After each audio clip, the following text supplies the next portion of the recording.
Bom dia, internautas. Esse é o programa Momento Econômico, um patrocínio da ANEFAC, Associação Nacional dos Executivos de Finanças, Administração e Contabilidade. Se você quiser participar, aí na telinha embaixo, clique no Participe e faça sua pergunta ou comentário.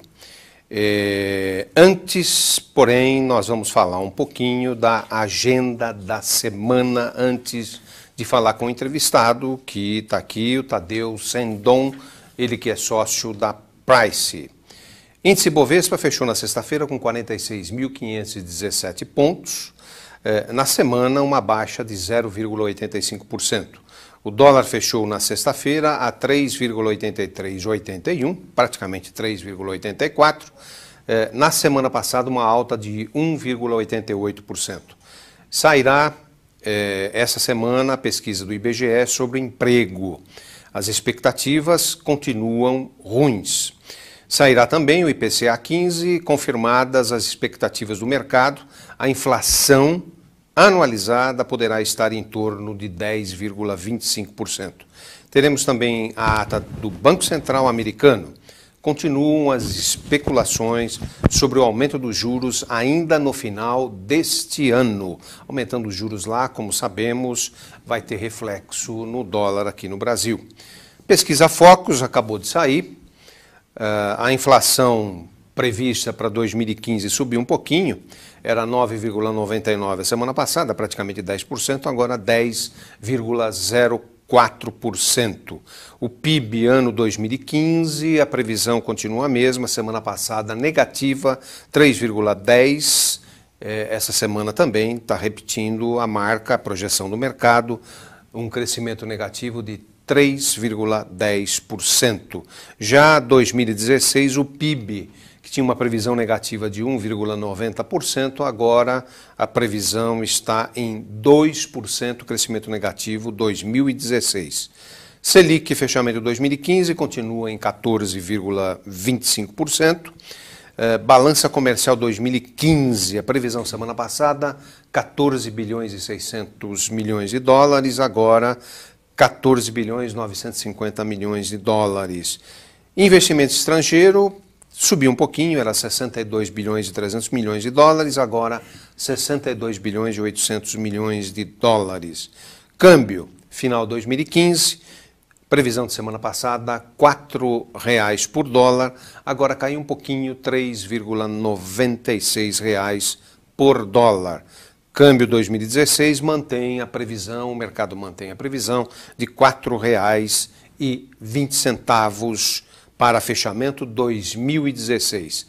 Eu pediria a técnica para colocar dois quadros. Tudo bem?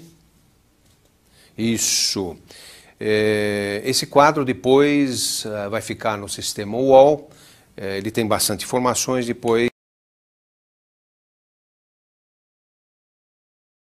vocês, internautas, poderão olhar com mais cuidado. A inflação média, esse quadro na parte, o anterior, por favor, a inflação média do país está encostando nos 10%, acabamos de ouvir que a previsão do mercado é para mais de 10% esse ano, e também essa semana, com os novos índices que vão sair de inflação, é possível que já essa semana passemos de 10% ao ano de inflação. Nesse mesmo quadro, na parte esquerda embaixo, aí mostra os aumentos do mês de outubro, que mais influiu na inflação de outubro. Combustíveis com 6,09%, frango com 5,98%, açúcar com 4,43%, e a cerveja com 4,06%, e os demais que nós temos aí indicados no quadro. O próximo quadro, que eu pediria para a técnica colocar, isso, esse quadro é uma posição dos países do G20, relacionando o PIB de cada país do G20. O destaque em tarja amarela é do Brasil. O PIB 2014 em dólares era 2 trilhões 347 bilhões de dólares. Esse ano a previsão fechar até o fim do ano dos países do G20 em dólar, 1 trilhão 799 bilhões de dólares.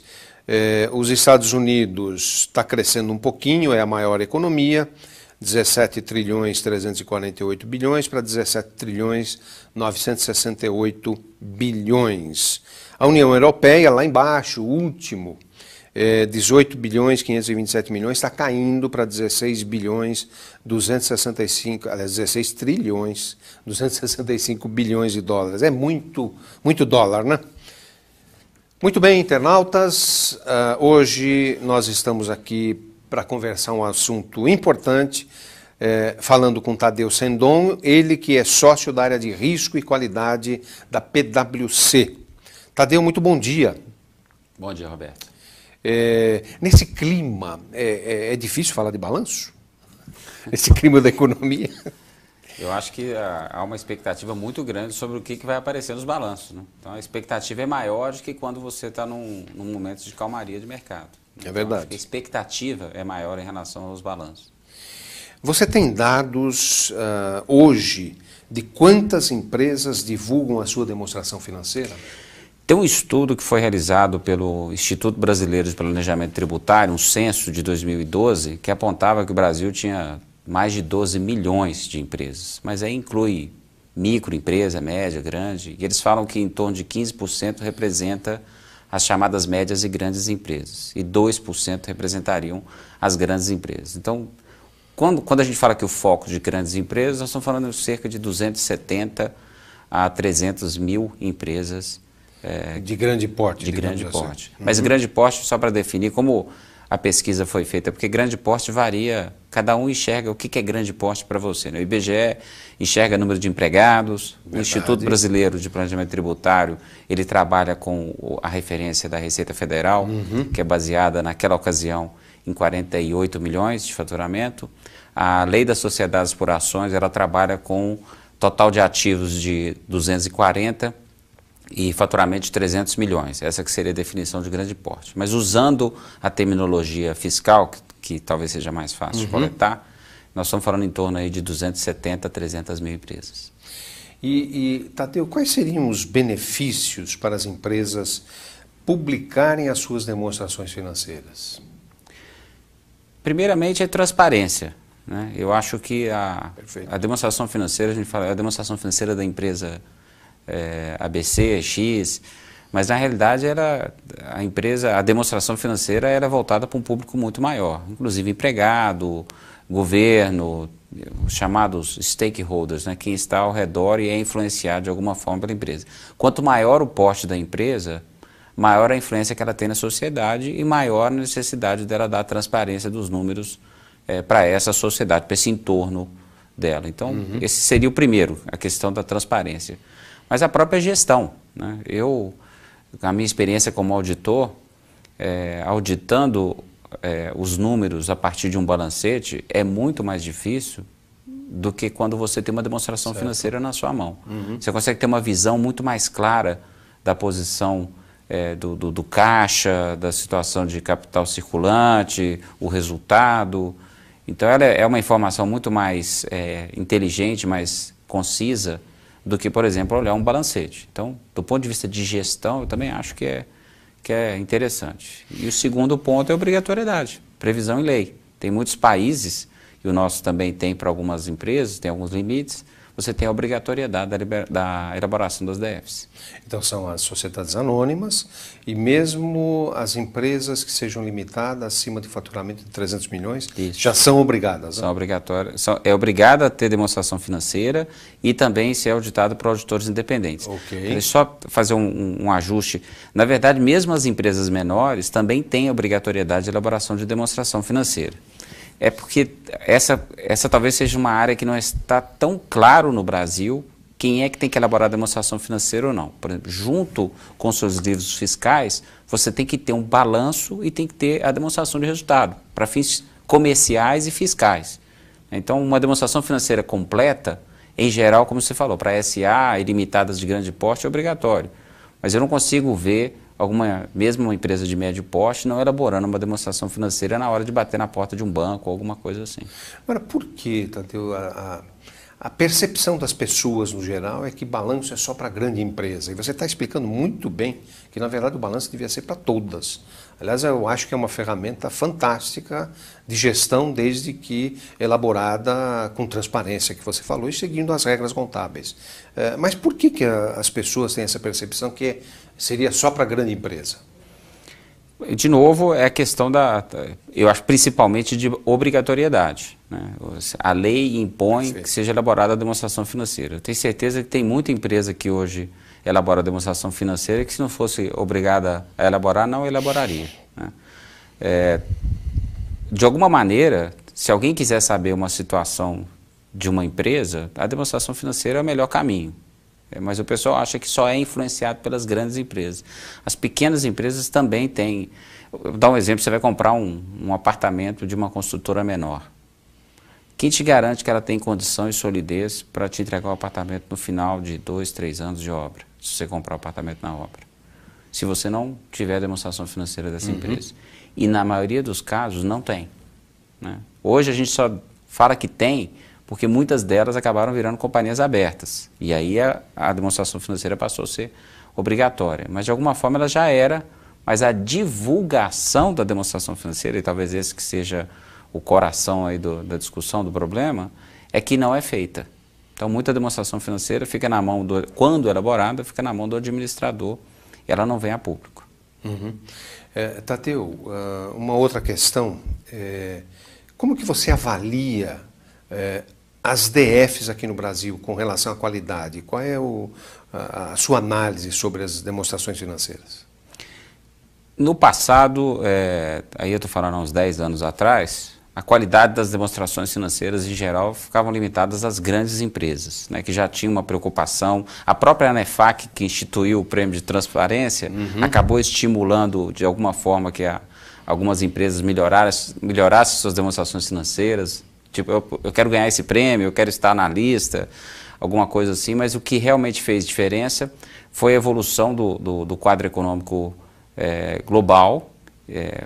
As empresas começaram a crescer, o Brasil foi beneficiado depois do Plano Real, a economia brasileira começou a melhorar bastante e praticamente, se a gente puder falar de divisor de águas, é a implementação do IFRS. Aí realmente, não que não fosse boas as demonstrações financeiras anteriores, mas a gente mudou para um patamar muito superior quando o Brasil passou a adotar o padrão internacional as IFRS, né, o padrão internacional de relatórios financeiros, como o seu padrão contábil. Aí fez diferença.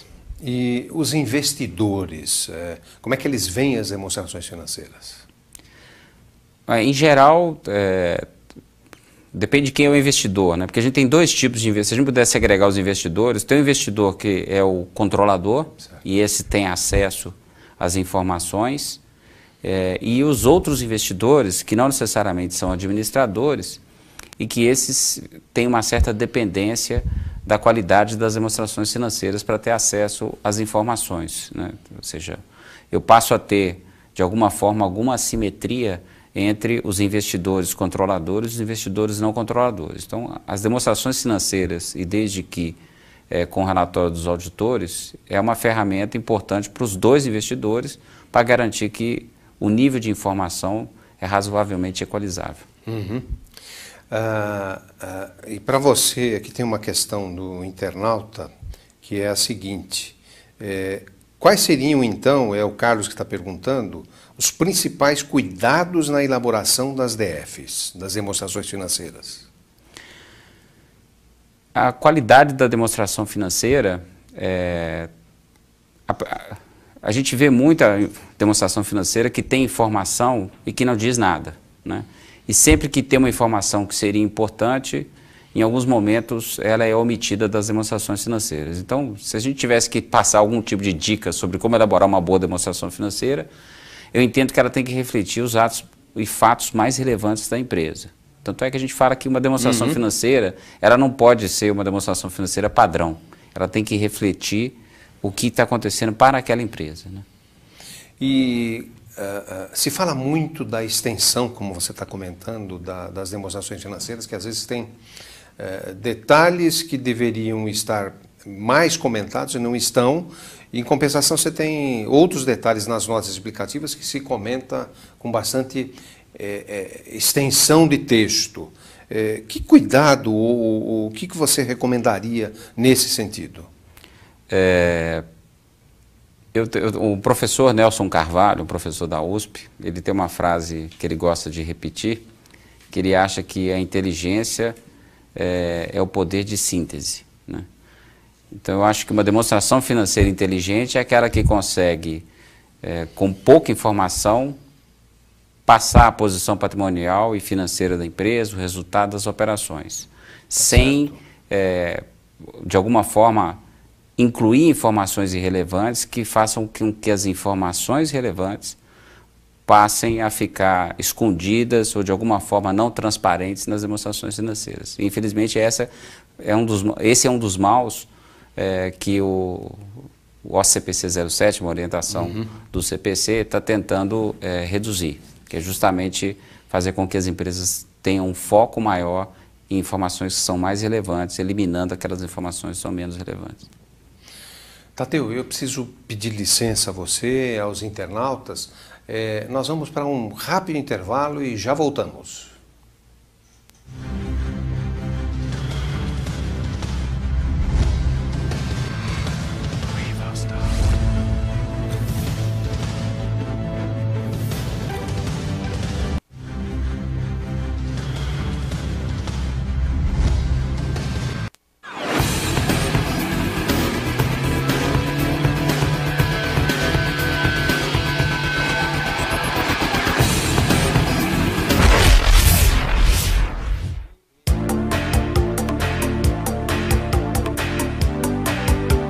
Olá, eu sou Arielle Margiotto e você tem um encontro marcado comigo toda terça-feira às 9 da manhã aqui na TV Geração Z para todo o Brasil. Programa Com Elas, trazendo muita coisa boa para você. Eu tô te esperando.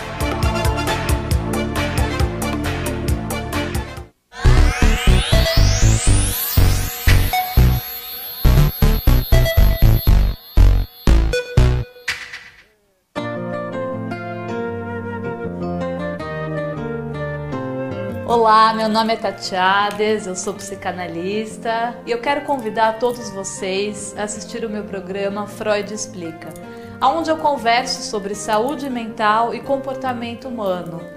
E é o único programa onde você vai poder ver terapias online, ok? Tá bem bacana, eu espero vocês aqui na TV Geração Z.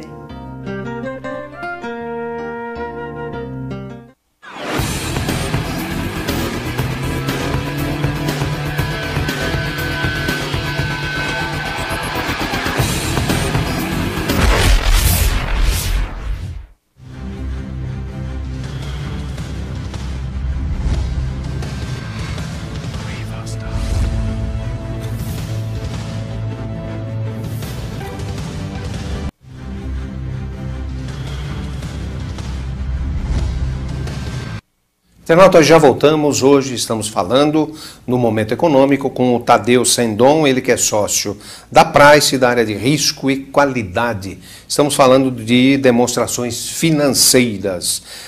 Tadeu, tem algumas perguntas de internautas. Uma delas é: minha empresa é de médio porte e queremos elaborar as nossas demonstrações financeiras. Qual o caminho que devemos seguir? Em primeiro lugar, o que fazer primeiro? É a Amanda que está perguntando. Amanda, as demonstrações financeiras ilustrativas, que algumas das grandes empresas de auditoria têm divulgado nos seus sites, em alguns momentos ela é um pouco criticada pelos experts no assunto, de que talvez ela contenha informações demais e seja um pouco responsável por esse chamado blá blá blá ou excesso de informação que a gente tem hoje nas demonstrações financeiras. Mas, de qualquer forma, respondendo a sua pergunta sobre você sendo uma administradora de uma empresa de médio porte, o que você poderia fazer para elaborar demonstrações financeiras? Eu sugeriria, primeiro, dar uma lida nessas demonstrações financeiras ilustrativas, porque elas acabam, de alguma forma, dando uma ideia de como se espera que as demonstrações financeiras sejam, né? E, a partir deste exemplo, elaborar uma demonstração financeira que seja mais desenhada, ou tailor-made, né, para a sua empresa. A vantagem dela, da chamada demonstração financeira para a média empresa, é que ela é um pouquinho mais sucinta do que a demonstração financeira para grandes empresas. Então, ela fica um pouco mais simples, tanto do ponto de vista de divulgação, quanto de alguns aspectos contábeis também. E o próprio IFRS dá essa orientação de simplificação ou não? Hoje o IFRS, a gente tem o IFRS pleno, que são as normas completas internacionais, e tem o IFRS para pequenas e médias empresas, que nós replicamos aqui no Brasil. Então o CPC emitiu o CPC, que a gente chama de pleno ou full, que tem todas as normas aplicáveis para as empresas de pequeno para grande porte, e também tem o CPC para pequenas e médias empresas, que é, de novo, mais conciso, é uma outra estrutura conceitual básica, um outro framework, mas muito parecido com o do IFRS, mas de uma maneira mais simplificada. Tadeu, tem uma outra questão do Anderson. Você acredita que o Brasil está caminhando para melhorar as suas práticas de governança e a começar pelas DFs é o primeiro passo? Quer dizer, começando pelas demonstrações financeiras é o primeiro passo? É a pergunta dele. A demonstração financeira, ela está muito relacionada com a administração da empresa. E a governança, eu entendo que ela é um nível mais alto. A administração faz parte da governança, mas a governança talvez seja um oversight, né, alguma coisa que faz até a supervisão da própria administração, e também tem um pouco a ver com o ambiente de controles e de diretrizes, administração de risco das empresas. Perfeito. Então, a demonstração financeira é uma peça da governança, né? Ela sozinha não é suficiente para poder dizer que uma empresa tem uma boa governança, mas a ausência dela, sem dúvida, é um sinal, é um indício forte de que a governança não seja boa. Tem uma pergunta da Patrícia, vamos ver se ela acho que está perguntando o seguinte: a crise, em algum sentido, tem atrapalhado a elaboração das demonstrações financeiras? Na verdade, atrapalhar o desempenho das empresas, né? E aí o que se espera é que as demonstrações, se vê tanta notícia em jornal de que as vendas caíram e muitas empresas estão com dificuldades, e a gente espera que as demonstrações financeiras tenham um nível de divulgação melhor no que diz respeito, por exemplo, a risco financeiro, no que diz respeito a sensibilidade sobre mudança de taxa de juros, a parte de perda de valor recuperável. Então não é que a crise traga dificuldade para as demonstrações financeiras, mas ela trouxe um ambiente mais complexo para as empresas e, por consequência, vai trazer um pouco mais de complexidade na elaboração das demonstrações financeiras nesse final de ano. Tem uma outra questão da Aline. Como são as relações, aí já fala mais de auditoria, como são as relações de trabalho entre empresa e auditoria externa? Na verdade, o auditor externo, eu acho que um exemplo que a gente pode dar, eu elaboro a minha declaração de imposto de renda e eu acabo tendo uma pessoa que me ajuda revisando essa declaração. Então, você ter a sua demonstração pessoal e alguém mais de fora revisando, você tem uma garantia maior do que o que você está fazendo está correto. Então, especialmente se você quer fazer a coisa certa, o auditor externo, ele é justamente essa segunda opinião, o que permite revisar o que você fez. Então, no fundo, ele acaba auxiliando a administração para que ela possa elaborar uma demonstração financeira mais correta. Do ponto de vista do administrador. Do ponto de vista do público externo, é uma garantia de que a informação que está sendo apresentada é uma informação de qualidade. Porque, senão, a pessoa poderia apresentar uma demonstração financeira, para dar um exemplo, você vai fazer um empréstimo ou uma negociação com uma empresa. Quem garante que todas as dívidas, todos os compromissos estão registrados no balanço? Se quem elaborou a demonstração financeira é o próprio administrador que está batendo na sua porta, por exemplo, pedindo um empréstimo ou querendo fazer a negociação. Então, o papel do auditor ele é importante tanto no que diz respeito ao auxílio ao administrador, quanto do público externo na garantia de que a informação é fidedigna. E o trabalho do auditor, é melhor que ele desenvolva durante o ano, até para o internauta entender um pouquinho como é que funciona a auditoria. Melhor que se desenvolva durante o ano ou no final do ano, que é a data do balanço? Em geral, algumas linhas do balanço, o melhor é você fazer os testes e avaliar no final do ano. Mas a grande maioria das informações você já pode ir coletando e já pode ir testando durante o ano. Vou dar um exemplo, um aumento de capital que aconteceu em maio. Por que eu tenho que esperar dezembro para poder avaliar a documentação? Ou se em algumas empresas, os auditores emitem inclusive opinião sobre os controles. E os controles não funcionam só no final do ano. Eles funcionam durante todo o ano. Então, eles têm que ser testados durante o ano. Então, realmente varia de empresa para empresa. O nível de... uma empresa que tem, basicamente, caixa, é mais fácil você fazer uma contagem no final do ano do que, necessariamente, você fazer uma contagem em agosto ou setembro e, em dezembro, esse número já mudou completamente, né? Com relação a contabilidade, quais são as principais preocupações do auditor com relação à contabilidade e demonstrações financeiras? Quais são os principais pontos? Isso vai variar de empresa para empresa, né? Então, tem algumas empresas que têm um risco, assim como a administração mapeia os riscos financeiros, os riscos de mercado, o auditor também faz a sua avaliação de quais são as áreas de risco nas demonstrações financeiras. E quando a gente fala de risco, o grande risco para o auditor é de que aquela demonstração financeira, quando ele está emitindo o seu relatório de auditoria sobre demonstração financeira, ela não reflita a posição patrimonial e financeira e resultados das operações, fluxo de caixa.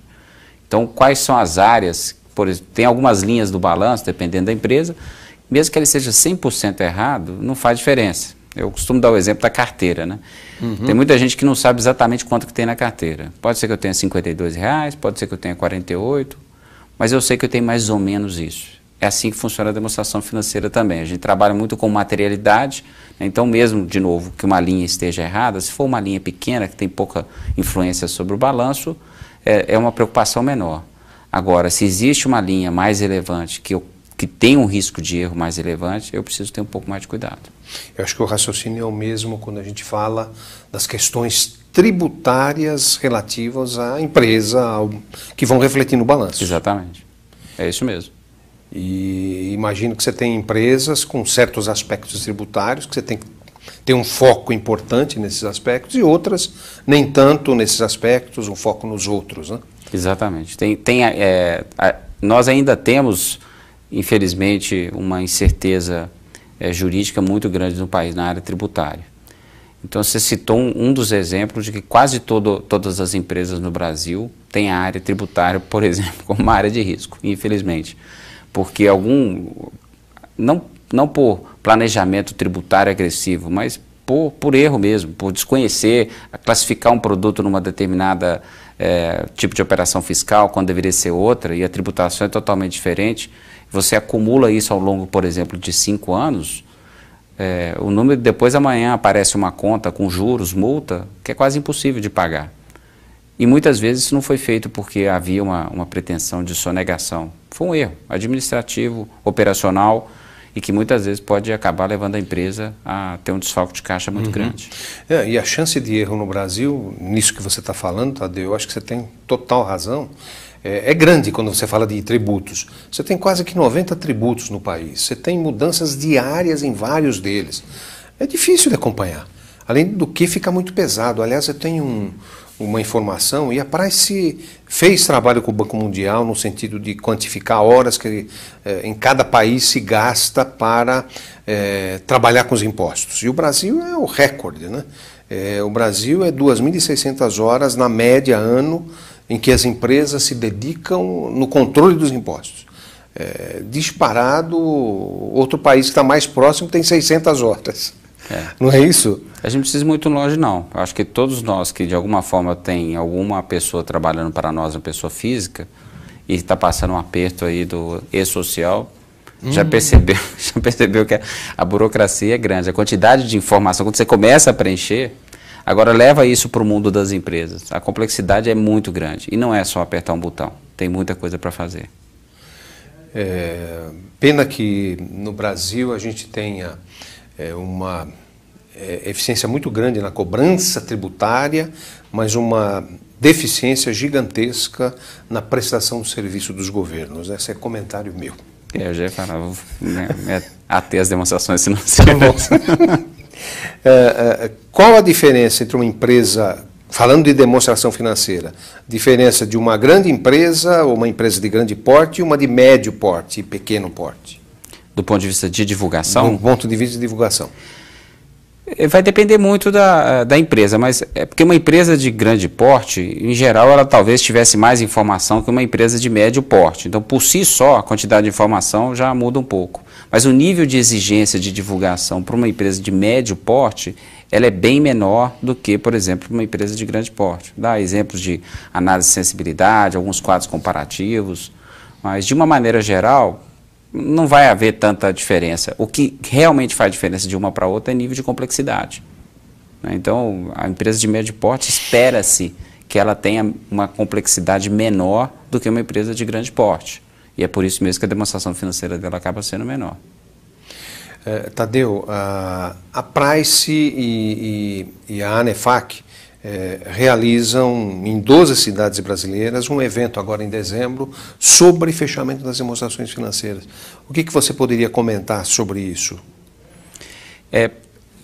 Nós entendemos que essa apresentação é quase que uma obrigação nossa para a classe contábil, de auxiliar na preparação das demonstrações financeiras. É um processo já de começar a ajudar as empresas a perceber quais são as principais alterações, o que está vindo por aí, iniciar o seu processo de elaboração das demonstrações financeiras, que, novamente, ele não começa em janeiro, ele começa agora. Eu já pego as cifras do ano anterior, já movo para a coluna de ano anterior, já começo a criar a coluna para esse ano. Voltando ao exemplo do aumento de capital que eu fiz em maio, eu já posso elaborar a nota descrevendo esse aumento de capital. O foco da demonstração financeira, em grande parte, é em mudança. Então, o que foi de novo que aconteceu esse ano? Vamos colocar no balanço. Tem as notas explicativas sobre as operações normais, do dia a dia da empresa, as operações normais, e eu tenho que tomar cuidado para que eu dê o peso correto para as informações que são mais relevantes e o peso correto para as informações que são menos relevantes, para que as menos relevantes não venham ofuscar as mais relevantes. E já posso fazer isso desde já, não preciso de novo esperar o fechamento de 31 de dezembro. O objetivo desse roadshow é chamar a atenção de algumas coisas interessantes que a gente está, especialmente por conta até da crise econômica, que a gente está vislumbrando aí que vão ser importantes na elaboração das DFs. Tanto na questão contábil quanto na questão tributária. Eu imagino que isso é amplo, a preocupação é ampla, então. Exatamente. A parte tributária, infelizmente, a gente tem que deixar para até a última hora, porque sempre tem algumas legislações que saem, algumas discussões, jurisprudências que vão acontecendo próximo do final do ano, justamente quando as empresas estão prestes a elaborar suas demonstrações financeiras. A parte contábil, eu diria que a gente já está razoavelmente consolidado sobre os temas que a gente vai abordar. A parte tributária, a gente tem que esperar até o último minuto para ter certeza que a gente está cobrindo até aquela data tudo que tem de relevante. Tá certo. Tadeu, olha, nós já estamos chegando ao fim do programa. Foi muito rápido os dois blocos, né? Foram rápidos, né? E eu gostaria que você fizesse as suas considerações finais. Quando a gente fala de elaboração de demonstração financeira, foi o que eu falei antes aqui, eu acho que a gente não deve esperar para elaborar a demonstração financeira depois de 31 de dezembro. Ela já tem que estar, vamos supor, 90% pronta antes do fechamento. O que a gente tem que basicamente colocar são os números, né? Não é possível que tudo vá acontecer no mês de dezembro. Então, eu já tenho grande parte do que é relevante para uma demonstração financeira definida até 30 de novembro, por exemplo. Então, não tem por que esperar a virada do ano, eu já posso começar a elaborar a demonstração financeira, deixar ela prontinha só para colocar os números de dezembro. Tadeu, em nome da ANEFAC, muito obrigado a você, a PwC, por esses esclarecimentos muito importantes com relação a demonstrações financeiras, a parte contábil e até a preocupação com a parte tributária. O roadshow sobre as demonstrações financeiras vão acontecer nas seguintes cidades: São Paulo, Porto Alegre, Rio de Janeiro, Ribeirão Preto, Florianópolis, Maringá, Curitiba, Salvador, Recife, Santos, Campinas e Belo Horizonte. consulte a agenda no site da ANEFAC, www.anefac.com.br, e inscreva-se. O evento possivelmente será pontuado pelo CRC-SP, no caso de São Paulo. Queridos internautas, mais uma vez, muito obrigado e até a próxima semana.